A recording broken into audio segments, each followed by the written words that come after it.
आदाब नाजरीन, खबरनामे में आपका इस्तकबाल है। मैं हूं रेशमा आपके साथ। आइए नजर डालते हैं इस वक्त की हेडलाइंस पर। पार्लियामेंट के सरमाई इजलास में आज लोकसभा और राज्यसभा में बहस के लिए पेश किए जाएंगे 2 बिल। वक्फ पर जेपीसी की मुद्दत को बजट इजलास के आखिरी दिन तक बढ़ाने की तजवीज भी की जाएगी पेश। हेमंत सोरेन आज चौथी बार झारखंड के वजीर आला के तौर पर लेंगे हलफ। तकरीब में इंडिया इत्तेहाद के कई बड़े लीडर करेंगे शिरकत। महायुति इत्तेहाद आज महाराष्ट्र के नए वजीर आला के नाम का कर सकता है ऐलान। बीजेपी की मरकजी क़यादत अजीत पवार, एकनाथ शिंदे और देवेंद्र फडणवीस के साथ दिल्ली में करेगी तफसीली बातचीत।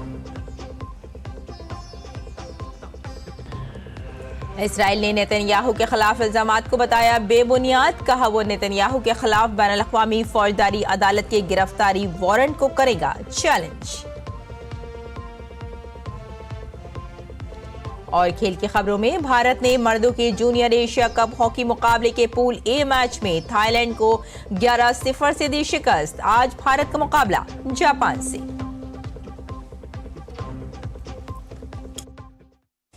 और आइए अब तफसील से डालते हैं खबरों पर नजर। पार्लियामेंट के सरमाई इजलास में आज लोकसभा में 2 अहम बिल पेश किए जाएंगे। वजीर खजाना निर्मला सीतारमण ऐवान में बैंकिंग लॉज तरमीमी बिल 2024 पेश करेंगी। इस बिल के जरिए reserve bank of India act 1934, banking regulation act 1949 और state bank of India act 1955 के सेक्शन में तरमीम की जाएगी। लोकसभा में रेलवे के वजीर अश्वनी वैष्णव रेलवे तरमीमी बिल 2024 को ऐवान की मेज पर रखेंगे ताकि बिल को मंजूर किया जा सके। इस बिल में रेलवे तरमीमी एक्ट 1989 में तब्दीली करने का इल्तजाम है। इसके साथ ही वक्फ तरमीमी बिल 2024 से मुतालिक मुश्तरका पार्लिमानी कमेटी की मुद्दत में तोसी से मुतालिक एक तजवीज लोकसभा में पेश की जाएगी। 9 मुंतखब मेंबरान पार्लियामेंट प्रियंका गांधी वाड्रा और रविंद्र वसंत राव चौहान हल्फ लेंगे। राज्यसभा की बात की जाए तो 2 बिल आज राज्यसभा में पेश किए जाएंगे। पहला bill oil fields regulation and development तरमीमी बिल 2024 है, जिसे पेट्रोलियम और कुदरती गैस के वजीर हरदीप सिंह पुरी पेश करेंगे। इस बिल के जरिए oil fields regulation and development act 1948 में तरमीम की जाएगी। दूसरा बिल जिसे ऐवान बाला में पेश किया जाएगा वो है इंडियन एयरक्राफ्ट बिल 2024। मरकजी वजीर कंजरापुरम मोहन नायडू इस बिल को गौर और मंजूरी के लिए पेश करेंगे। इसके अलावा राज्यसभा में वजारतों के जरिए कई अहम कागजात मेज पर रखे जाएंगे। इसके साथ ही ऐवान बाला में वक्फाई सवालात के दौरान मुख्तलिफ वजारतों से अहम सवालात पूछे जाएंगे। वक्फ तरमीमी बिल 2024 पर तश्कील दी गई मुश्तरका पार्लिमानी कमेटी जेपीसी की मुद्दत में तोसी के लिए आज लोकसभा में एक तजवीज़ पेश की जाएगी। ज्वाइंट कमेटी के चेयरपर्सन जगदम्बिका पाल और दिलीप साइकिया बजट इजलास के आखिरी हफ्ते तक जेपीसी की मुद्दत में तोसी की तजवीज़ पेश करेंगे। दरहकीकत ये फैसला बुध को हुई कमेटी की मीटिंग में मुत्तफ़िक़ा तौर पर लिया जाएगा। मुश्तरका कमेटी को इस हफ्ते के आखिरी तक अपनी रिपोर्ट पेश करनी थी। कमेटी के चेयरमैन जगदम्बिका पाल का कहना है कि कमेटी के तमाम अराकीन इस बात पर मुत्तफिक हैं कि जेपीसी की मुद्दत में तोसी की जानी चाहिए। लगता है कि अभी और इसको डिटेल डिस्कशंस के लिए अभी मंत्रालयों को कुछ बुलाना है, कुछ राज्यों को बुलाना है। तो मेरी राय ये बनी है कि अब हम इस ज्वाइंट पार्लियामेंट्री कमेटी के टेन्योर के एक्सटेंशन के लिए मैं हाउस में एक रिजोल्यूशन मूव करूंगा। और हेमंत सोरेन आज झारखंड के वजीर आला के तौर पर हलफ लेंगे। गवर्नर संतोष कुमार गंगवार रांची के मोराबादी मैदान में मुनक्किदा एक तकरीब में सोरेन को ओहदे और राजदारी का हलफ दिलाएंगे। हलफ बर्दारी की तकरीब में इंडिया इत्तेहाद के कई बड़े लीडर शिरकत करेंगे। आपको बता दें कि हालिया असेंबली इंतखाबात में इंडिया इत्तेहाद ने 81 रुकनी असेंबली में 56 सीटें हासिल की हैं। दूसरी तरफ बीजेपी की क़यादत वाले इंडिया इत्तेहाद ने 24 सीटें जीती हैं।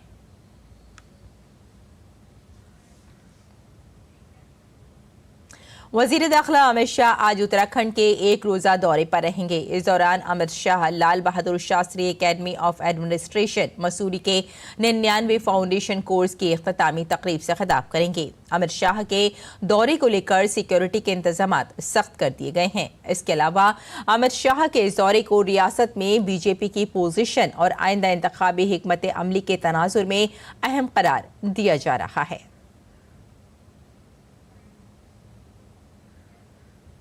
महाराष्ट्र असेंबली इंतखाबात 2024 में महायुति को भारी अक्सरियत मिलने के बाद हुकूमत बनाने की कोशिशें तेज हो गई हैं। दरियासना बीजेपी लीडर देवेंद्र फडणवीस ने कहा कि महायुति में कभी कोई इख्तलाफ नहीं रहा। हुकूमत साजी के हवाले से उनका कहना था कि जल्द ही हम अपने रहनुमाओं के साथ बैठकर मुनासिब फैसले करेंगे। हमारी महायुति में कभी भी कोई एक दूसरे के प्रति अलग मत ये रहा नहीं है। हमने हमेशा साथ में बैठकर निर्णय किए हैं और चुनाव से पहले भी हमने कहा था कि चुनाव के बाद साथ में बैठकर निर्णय करेंगे। कुछ लोगों के मन में जो शंकाएं थी उनको दूर करने का काम सम्माननीय एकनाथ शिंदे जी ने किया है। जल्द ही हम हमारे नेताओं के साथ बैठेंगे और उचित निर्णय करेंगे। और महाराष्ट्र में आज नए वजीर आला का ऐलान हो सकता है। इसके लिए दिल्ली में महायुति की तीनों जमातों के रहनुमाओं की मीटिंग होगी। नेशनलिस्ट कांग्रेस पार्टी के सरबराह अजीत पवार, शिवसेना के सरबराह एकनाथ शिंदे और बीजेपी लीडर देवेंद्र फडणवीस आज दिल्ली में मरकजी क़यादत से हुकूमत साजी के सिलसिले में तफसीली बातचीत करेंगे। कबल अज़ीम महाराष्ट्र के कायम मुकाम वजीर आला और शिवसेना के रहनुमा एकनाथ शिंदे ने कहा कि उनकी पार्टी रियासत के अगले वजीर आला के हवाले से भारतीय जनता पार्टी की मरकजी क़यादत के फैसले की हिमायत करेगी। एकनाथ शिंदे ने थाने में मीडिया को बताया कि वजीर आला से मुताल्लिक फैसला मरकजी वजीर अमित शाह से मुलाकात के बाद लिया जाएगा। भारतीय जनता पार्टी के सीनियर लीडर जो भी फैसला लेंगे हम उसे कबूल करेंगे। जो 2.5 साल में हमें काम करने का मौका मिला मुख्यमंत्री की हैसियत से, जो सपना बाला साहब ठाकरे जी का था आम शिव सैनिक को मुख्यमंत्री बनाना, वो मुख्यमंत्री बनाने का सपना मोदी जी और अमित भाई ने पूरा किया और निश्चित रूप से पूरे पहाड़ की तरह वो मेरे पीछे खड़े रहे। इसका मुझे गर्व है, अभिमान है। और उन्होंने जो सपोर्ट किया पिछले 2.5 साल में सरकार को आगे बढ़ाने में, फंड्स के प्रोविज़न में, सब जो हर क्षेत्र के विकास के लिए उन्होंने पूरी तरह योगदान दिया है। इसलिए मैं उन दोनों का बहुत बहुत काफ़ी आभारी हूँ। और बांग्लादेश में संत चिन्मय प्रभु की गिरफ्तारी और हिंदुओं पर मजालिम के खिलाफ भारत में मुसलसल मुजाहिरे जारी हैं और लोगों में शदीद गुस्सा पाया जाता है। इस मामले को लेकर संत समाज आज कोलकाता में मुजाहिरा करेगा। इससे कबल भारतीय जनता पार्टी ने बुध को भी कोलकाता में एहतजाज किया। संत चिन्मय प्रभु को बांग्लादेश के हवाई अड्डे पर गद्दारी के इल्जाम में गिरफ्तार किया गया था, जिसके बाद अदालत ने उन्हें अदालती हिरासत में भेजने का फैसला किया। बांग्लादेश में सनातन के पैरोकार इस फैसले की सख्त मुखालफत कर रहे हैं। नजरबंदी के फैसले के बाद मंगल को अदालत के अहाते में मुजाहिरीन और पुलिस के दरमियान तसादुम हुआ। इस तसादुम के दौरान एक वकील की मौत भी हो गई। इस मामले पर संत समाज आज कोलकाता में मुजाहिरा करेगा। इसके साथ ही हाई कोर्ट के 68 रिटायर्ड जजों और IAS, IPS, IRS, IIS, IFS रियासती अफसरान और मेंबरान पार्लियामेंट के एक ग्रुप ने संत चिन्मय कृष्णदास की गिरफ्तारी के सिलसिले में वजीर आजम नरेंद्र मोदी को खत लिखा है। खत में संगीन मसले पर वजीर आजम मोदी से मुदाखलत का मुतालबा किया गया है। खत में मुतालबा किया गया है कि बांग्लादेश में हिंदुओं और हिंदुओं के मजहबी मकामात की फौरी हिफाजत को यकीनी बनाया जाए। इसके अलावा इस्कॉन के संत चिन्मय कृष्णदास और दीगर मजहबी रहनुमाओं की रिहाई का भी मुतालबा किया गया है। बांग्लादेश में हिंदू खवातीन के खिलाफ तशद्दुद, अगवा और जबरी तब्दीली मजहब के खिलाफ तहफ़्फ़ुज़ का मुतालबा किया गया है। हिंदू सरकारी मुलाजमीन को मुलाजमतों से गैर कानूनी तौर पर हटाने और उनकी जायदादों को जब्त करने पर पाबंदी का मुतालबा किया गया है। खत में बांग्लादेश के खिलाफ हदफ बनाकर बैनुल-अक़वामी पाबंदियां आयद करने का भी मुतालबा किया गया है। हुकूमत हिंद से ये भी मुतालबा किया गया है कि वो इस मामले को अक़वाम मुत्तहिदा इंसानी हकूक़ कौंसिल और दीगर मुताल्लिक़ा बैनुल-अक़वामी फोरम्स तक ले जाएं। बांग्लादेश में वजीर आजम शेख हसीना की बरतरफी के बाद हिंदू और अक़लियतें बड़ी तादाद में तशद्दुद का शिकार हो रही हैं। दरियासना बांग्लादेश में इस्कॉन के संत चिन्मय कृष्णदास की गिरफ्तारी के खिलाफ मुल्क में हिंदुओं के मुजाहिरे जारी हैं। चिन्मय प्रभु की गिरफ्तारी पर बांग्लादेश के खिलाफ न्यूयॉर्क में भी मुजाहिरे हुए। अमेरिका में हिंदू बिरादरी इस्कॉन और बांग्लादेश की हिंदू अक़लियतों की हिमायत में निकल आई। उन्होंने मोहम्मद यूनुस हुकूमत से मुतालबा किया कि वो चिन्मय प्रभु को फौरी तौर पर रिहा करें और हिंदुओं और अक़लियतों के तहफ़्फ़ुज़ को यकीनी बनाएं। इसके साथ ही बांग्लादेश में इस्कॉन के शैबचर में वाक़े सेंटर को लोगों के एक ग्रुप ने ज़बरदस्ती बंद कर दिया है। यही नहीं, फ़ौजी एहलकार इस्कॉन की अक़ीदत मंदों को अपनी गाड़ियों में ले जाएंगे। इस्कॉन कोलकाता के नायब सदर और तर्जुमान राधा रमन दास ने ट्विटर पर लिखा, बांग्लादेश में शैचर में वाक़ इस्कॉन निमहटा मरकज़ को मुसलमानों ने ज़बरदस्ती बंद कर दिया है। फ़ौज आई और इस्कॉन के अक़ीदतमंदों को गाड़ी में बिठा कर ले गई। इस पोस्ट के साथ ही उन्होंने एक वीडियो भी मुंसलिक की जिसमें मुकामी इस्लामी ग्रुप के रहनुमा शेजर में इस्कॉन सेंटर को बंद करने का मुतालबा किया गया है। दास ने दावा किया कि वीडियो में ये भी दिखाया गया कि कुछ लोग इस्कॉन मंदिर के बोर्ड को हटाने में मसरूफ़ हैं, जिस पर इस बैनुल-अक़वामी रूहानी तंजीम के बानी की तस्वीर लगी हुई है। अजमेर में ख्वाजा की दरगाह में महादेव मंदिर होने की दरख्वास्त पर राष्ट्रीय हिंदू सेना के सदर विष्णु गुप्ता ने कहा कि उनकी तरफ से दायर दरख्वास्त को अदालत ने मंजूर कर लिया है। साथ ही अदालत ने 3 फरीकों, दरगाह committee, Archaeological Survey of India और अक़लियती कमीशन को नोटिस जारी करने के अहकामात जारी किए गए हैं। दरख्वास्त गुजार ने दावा किया है कि दरगाह महादेव मंदिर है और साथ ही लिखा है कि हिंदुओं को वहां पूजा करने की इजाजत होनी चाहिए। जो अजमेर दरगाह है वो भगवान शंकर का महादेव का मंदिर है, संकट मोचन महादेव मंदिर है और उसके सभी साक्ष्य हमने माननीय कोर्ट को रखे और कोर्ट ने हमारी बात बड़ी गंभीरता से सुनी। हमसे भी सवाल जवाब हुए और उन्होंने बाद में चाहा कानून अनुसार कि ये केस चलने योग्य है। हमारी याचिका स्वीकार करी है और सभी पक्षों को नोटिस जारी किया है और अगली तारीख अभी जल्दी पता चल जाएगी। और तमिलनाडु में फेंगल तूफान की वजह से शहर के कई हिस्सों में शदीद बारिश हो रही है। महकमा मौसमियात ने कई अजला में शदीद बारिश, सैलाब और ख़राब मौसम की वार्निंग जारी की है, जिसकी वजह से आफात से निपटने की तैयारियों को भी तेज़ कर दिया गया है। इसके अलावा ज़्यादा बारिश से मुतासिरा इलाकों में NDRF और SDRF की टीमों को तैनात करने की भी हिदायत दी गई हैं। वहाँ 17 टीमें तैनात की गई हैं, जिनमें चेन्नई और त्रिवरूर, मायलादु और थर्राई, नागापट्टनम, कुड्डलूर और मुंजावुर अजला शामिल हैं। IMD ने रियासत में अगले 3 दिनों तक मूसलाधार बारिश की पेशगोई की है। इसके अलावा पुडुचेरी हुकूमत ने भी मूसलाधार बारिश की पेशगोई के पेश नज़र पुडुचेरी और क्राइकल के तमाम सरकारी, निजी और सरकारी इमदाद याफ्ता स्कूलों और कॉलेजों में तातील का ऐलान किया है। वज़ीर तालीम नामा सेवम ने मौसम की ख़राब सूरत हाल के हवाला देते हुए इस फैसले का ऐलान किया। महकमा मौसमियात ने पुडुचेरी के लिए ऑरेंज अलर्ट जारी किया है, जिसमें जुनूब मगरबी खलीज बंगाल के दबाव की वजह से शदीद बारिश का इंतबा और एक गहरे डिप्रेशन में तब्दील होने की वार्निंग दी गई है। सियाहत के डायरेक्टर ने ऑपरेटर्स को कश्तियों और हिफाजती सामान को महफूज रखने का मशवरा दिया है।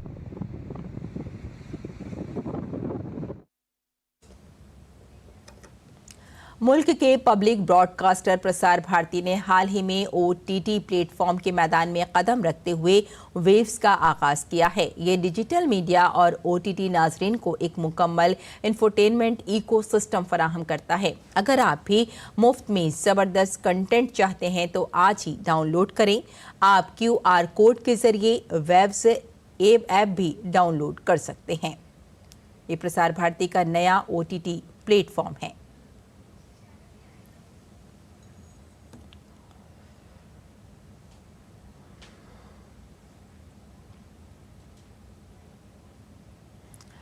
तो डाउनलोड करने के लिए आप QR कोड के ज़रिए इसे स्कैन कर सकते हैं। प्रसार भारती ने OTT प्लेटफॉर्म पर वेव्स का आगाज़ किया है और ये नाजरीन के लिए एक बड़ी सौगात साबित हो रहा है। जितने भी आपको बेहतरीन प्रोग्राम्स देखने हैं तो आप डाउनलोड कर सकते हैं। फिलहाल आगे बढ़ते हैं। तिजारत और सनत के वजीर पीयूष गोयल ने भारत और फ्रांस के दरमियान 5 शोबों में वसी ताउन की अपील की है। इन शोबों में ज़राअत और फूड प्रोसेसिंग, काबिल तजदीद तवानाई, एरोस्पेस और दिफा, EV और डिजिटल टेक्नोलॉजी शामिल है। फ्रांसीसी फॉरेन ट्रेड एडवाइजर्स के एशिया पैसिफिक कमीशन 2024 से खिताब करते हुए पीयूष गोयल ने कहा कि भारत अपने दिफाई शोबे को तेजी से बढ़ा रहा है और मरकज पूरी दुनिया की कंपनियों को भारत में मैन्युफैक्चरिंग के लिए मदऊ करके उनकी हौसला अफजाई कर रही है।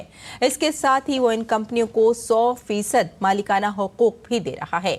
दिफाई शोबे में फ्रांस के साथ ज्यादा ताउन की जरूरत पर जोर देते हुए उन्होंने कहा कि भारत की पेटेंट प्रोटेक्शन रजीम टेक्नोलॉजी की मुंतकली पर जोर नहीं देती है। भारत हवाबाजी के शोबे में दुनिया की सबसे बड़ी मार्केट है। भारत ने 1500 तैयारों का ऑर्डर दिया है और ये ऑर्डर बढ़कर 2000 हो सकता है। उन्होंने फ्रांसीसी एविएशन सेक्टर पर जोर दिया कि वो भारत में मैन्युफैक्चरिंग प्लांट्स के क़याम के इम्कान तलाश करें। पीयूष गोयल ने कहा कि दोनों ममालिक में एक साथ तकनीकी इख्तरा का इम्कान है। मरकजी वजीर के मुताबिक भारत और फ्रांस के दरमियान 2 तरफा तिजारत माली साल 2024 में $15 बिलियन की सतह तक पहुंच जाएगी, जिसमें भारत की बरामदात $7 बिलियन और दरामदात $8 बिलियन थे। Over the decades, our partnership has evolved into a robust framework encompassing defense, space exploration, civil nuclear energy, digitalization, and our shared vision for the Indo-Pacific region. The adoption of the Horizon 2047 roadmap has further solidified our shared vision for the next 25 years. Bilateral trade between India and France in our financial year 2024 ended on March 31st reached $15 billion.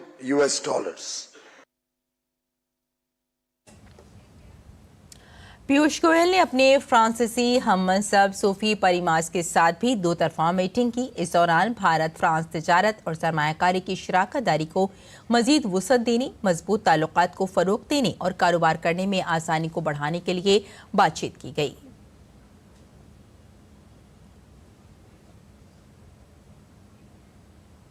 और दिल्ली के भारत मंडपम में गुज़िश्ता 14 दिनों से जारी India international trade fair कल खत्म हो गया। मेले के आखिरी रोज लोगों की बड़ी तादाद मेले में उमड़ पड़ी थी। मेले में मुख्तलिफ कैटेगरीज में बेहतरीन पंडालों को इनामात से नवाजा गया। ये अवार्ड किस किस को मिला, इस सिलसिले में बता रहे हैं हमारे नामानिगार गिरीश निशाना अपनी इस खुसूसी रिपोर्ट में। बुध के रोज दिल्ली के भारत मंडपम में जारी 43वें हिंदुस्तानी बैनुल-अक़वामी तिजारती मेले के आखिरी दिन बड़ी तादाद में लोग मेले को देखने आए।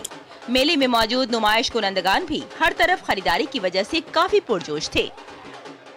हमारे को कस्टमर्स का जो रिस्पांस था बहुत ही ज़बरदस्त था। हम यहाँ पे सीबकथॉर्न से बने हुए उत्पादों के अंदर डील कर रहे हैं और हमारे को जो पहले दिन पे दूसरे दिन पे अंतर्राष्ट्रीय मेले में कस्टमर्स मिले थे वो हमारे पास में आखिरी दिन पे आकर के रीपरचेज कर रहे हैं। उम्मीद से ज़्यादा भीड़ देखने को मिला और यहाँ से हम बहुत सेटिस्फाई हैं। और सबसे अच्छा कि जो हमारे कस्टमर हैं उन्होंने बहुत बढ़ चढ़कर इसमें भाग लिया और जो है हमारे उत्पादों को बहुत अच्छे से प्रोत्साहन भी किया। मेला बहुत ही एक्साइटिंग रहा और जो हम लोगों ने एक्सपेक्टेशन था वो एक्सपेक्टेशंस बहुत ही पॉजिटिव रहा और कस्टमर जो पुराना कस्टमर्स है वो लोग तो आते ही है, इसके अलावा नया कस्टमर काफ़ी अटैचमेंट हुई है, प्रोडक्ट लाइक कर रही है, नया प्रोडक्ट कस्टमर के एक्सपीरियंस अच्छा आ रही है, बहुत ही अच्छा गया मेला। मेले में मुख्तलिफ कैटेगरीज में बेहतरीन पंडालों को अवार्ड्स भी दिए गए। इसमें मध्य प्रदेश को विकसित भारत 2047 की थीम के मुताबिक पंडाल बनाने के लिए बेहतरीन पंडाल के तौर पर गोल्ड मेडल से नवाजा गया, जबकि ओडिशा को चांदी का तमगा और आसाम को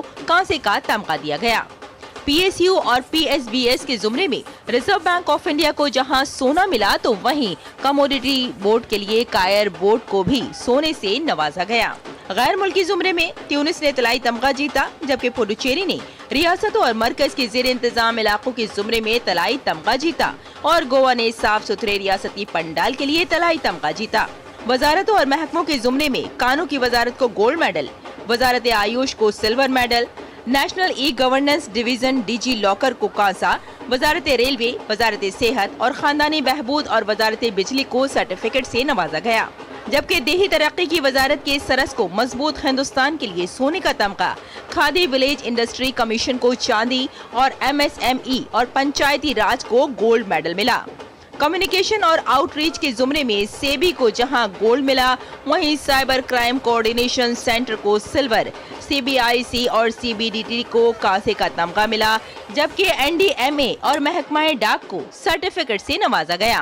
43वां जो संस्करण था वो संपन्न हुआ और हम कह सकते हैं कि ये अभी तक हुए जितने भी हमारे ट्रेड फेयर थे उन सभी पे ये सर्वोपरि है। इसमें रिकॉर्ड एग्जिबिटर्स आए, रिकॉर्ड स्टॉल्स बने और बहुत ही महत्वपूर्ण ये है कि रिकॉर्ड संख्या में यहाँ पे अब की बार विजिटर्स आए।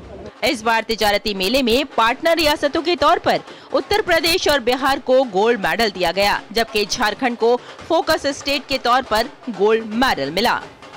ग्रीश निशाने की रिपोर्ट, DD न्यूज उर्दू खबरें।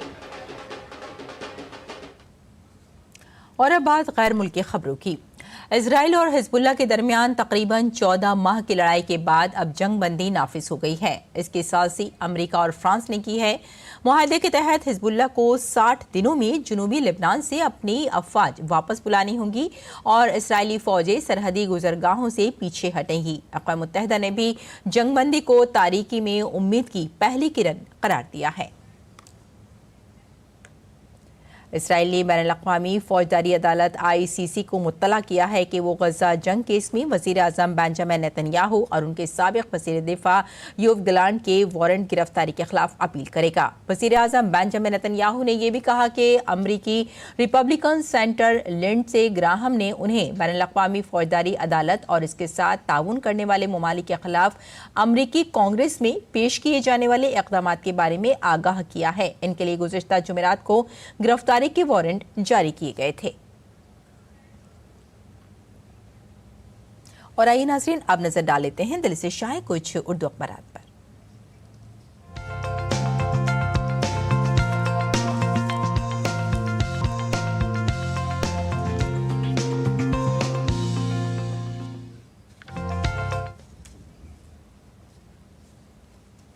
तो नाज़रीन, अखबारात के जायजे में आइए सबसे पहले बात कर लेते हैं रोजनामा राष्ट्रीय सहारा की। वैसे आपको बता दें कि ज़्यादातर अखबारात ने जो पार्लियामेंट की सेशन का आगाज़ हो चुका है उसे अपने सफ़े अव्वल पर जगह दी है। पार्लियामेंट की कार्रवाई दूसरे दिन भी संभल तशद्दुद पर हंगामे की नज़र हुई। दोनों ऐवानों की कार्रवाई को मुलतवी किया गया। लोकसभा में अपोजिशन अरकान संभल के कातिलों को फांसी दो जैसे नारे लगाते रहे और आज वायनाड पार्लिमानी सीट जीतने पर प्रियंका गांधी की हलफबरदारी होगी। और अगली खबर पर आइए नजर डाल लेते हैं। नर्सरी दाखिला हाइब्रिड मोड में दरख्वास्त का अमल आज से शुरू हो चुका है और ऑनलाइन और ऑफलाइन दोनों सहूलतें दस्तयाब हैं। नर्सरी में दाखिले के लिए बच्चे की उम्र 3 साल से ज़्यादा और 4 साल से कम होनी चाहिए। और अब देख लेते हैं अगली सुर्खी। नाज़रीन, अगली सुर्खी है जंगबंदी के ऐलान से कबल हिजबुल्लाह के दर्जनों अहदाफ पर इसराइली बमबारी है और इसराइली के इंतबाह के बावजूद नकल मकानी करने वाले लेबनानी जुनूब की सिमत रवां दवां बताए गए हैं।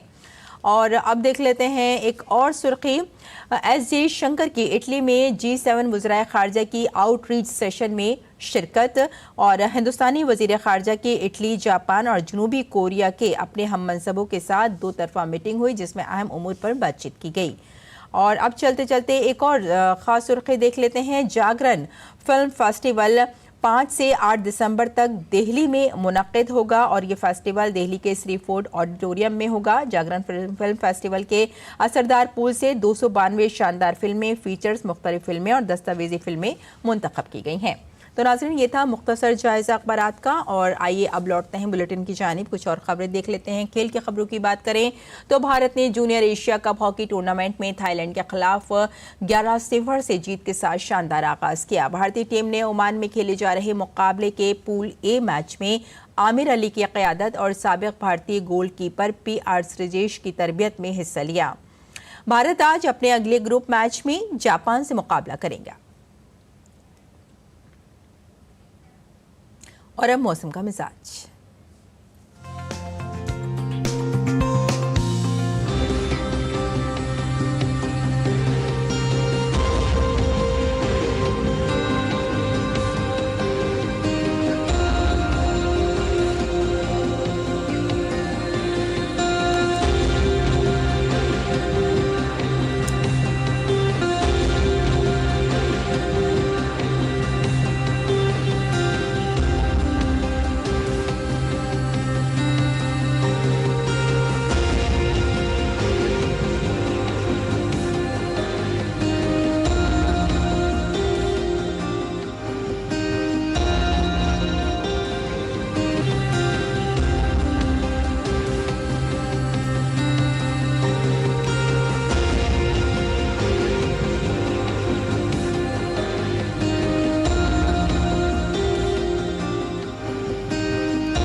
तो नाज़रीन, बुलेटिन में फिलहाल इतना ही। इजाजत दें। आदाब।